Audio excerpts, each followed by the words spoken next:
Now in this lecture we are going to implement our follow-up, which says that we need to implement a function pop_add based on the index, so we are going to perform a pop operation on a specific substack. But here we have a problem. The problem is when we are popping out an element from a specific stack, we have to move the elements from the stacks that comes after the current stack to the current stack, because in this case we will have a gap. So if I remove the, for example, first stack's top elements, so if I have some elements in the second stack, then in this case I have to remove the bottom element from the second stack and put it into the first stack, because in this case we have removed the top element of first stack. So to do so, we need another helper function in our stack class over here. So after the pop method over here, I'm going to create a new method which is responsible for removing the bottom element from this stack over here. So in this case, this method also will return the type of integer, so we have to remove the element from the stack and we have to return that element.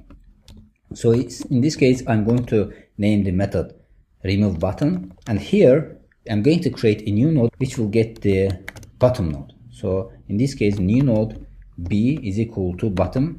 Then we are going to set the element that is located above the bottom element to be the bottom element in the current stack. So in this case, the bottom element will become the element that is located above the bottom. So in this case, if I set to bottom is equal to bottom above, we are removing the bottom element from this stack over here, and the element that is located above the bottom becomes the bottom element in this case. So in this case, after doing so, we are going to check that if bottom is not equal to null, in this case the below reference of the bottom element has to point to null in this case, because this is the last element in our stack over here. So bottom below will be null. Now after doing so, we are going to decrease size by 1 and we are going to return b.value.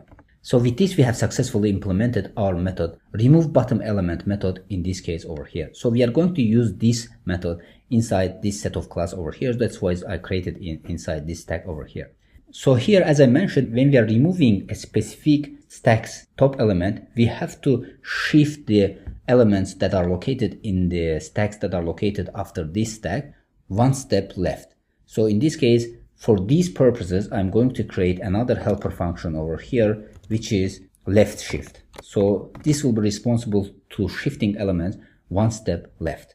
So I'm going to declare this method like this, public int. So this is going to return also the value of the element that we are going to remove. So it's going to be like this, left shift. So in this case, as a parameter, it's going to take two parameters. So the first parameter will be the index. So this is the index of the stack in which we are going to pop out the element, and the next parameter will be boolean. So in this case, we are going to decide to remove top or bottom. So the first thing that I'm going to do over here is we are going to find the stack in which we want to pop out the element. So to do so, I'm going to create a stack over here, which will be the type of stack class. So to get stack, we are going to call stacks get method with using index that comes from this parameter over here. So based on this index, we can identify in which stack we want to pop out the element. So after doing so, I'm going to create a new variable over here, which will call removed item. And then I'm going to check that if remove top parameter is true, in this case, we are removing the element from the top of this stack. Otherwise, we are removing the element from the bottom of this. So I'm going to do it like this. If remove top, so this means that if remove top is true, so I'm going to pop out the element from the top of the stack by calling pop method and set that value to this removed item over here. So it's going to be like this, removed item is equal to stack.pop. Otherwise, else remove item will be equal to stack remove bottom. So this is the method that we have created over here, remove bottom. After doing so, we are going to check that if the current stack becomes empty, this means that we have to remove this stack from the set of stacks over here. So what I'm going to do over here is I'm going to write if condition like this. If stack.size is equal to 0, in this case we know that the stack is empty. So here I'm going to remove that stack from this set of stacks over here. So this set of stacks we have created over here, so which is the type of error list. So I'm going to call remove method based on the index. So here everything works smoothly. Now in the else condition, we are going to write the case that in which we have to shift the elements. So in this case, it's going to be like this. Else if stacks.size is greater than index plus 1. So this index comes from this parameter over here. In this case, we are going to create a new variable over here, which will be v.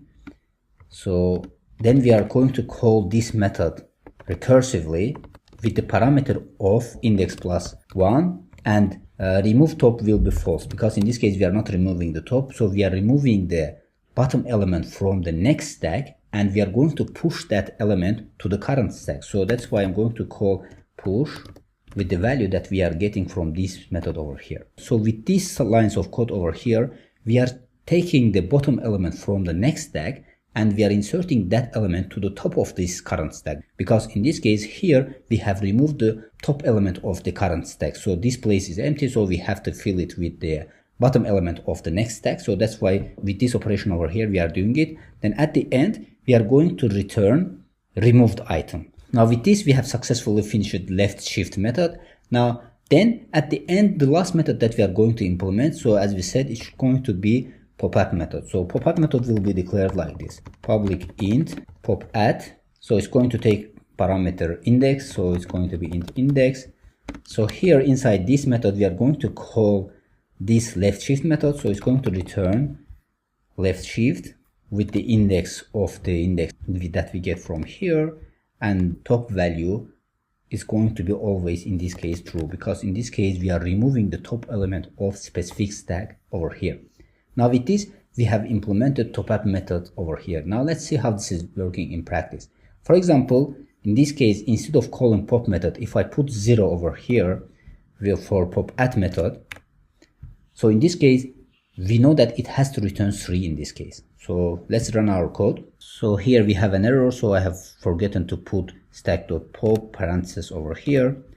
So one more time after correction, let's run our code. You see that it's returning 3. So this means that our method works the way that we want. Now, for example, if I run one more time, so we know that 3 was the top element in our first stack, because we have set the capacity 3. So if we have inserted 3 elements, the 3 becomes top element in our first stack. Then it's creating a new stack and inserting these elements over here.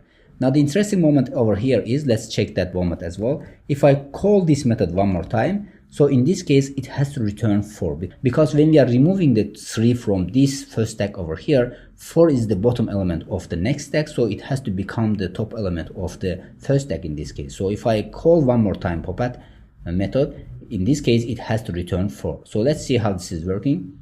Now you see that first it returns 3 and the second it returns 4. So this means that our method works successfully. Now with this we have come to the end of this lecture. So in these 3 lectures I have provided detailed solution for the problem of stack of places. So hopefully everything is clear about this solution over here. So see you in the next question.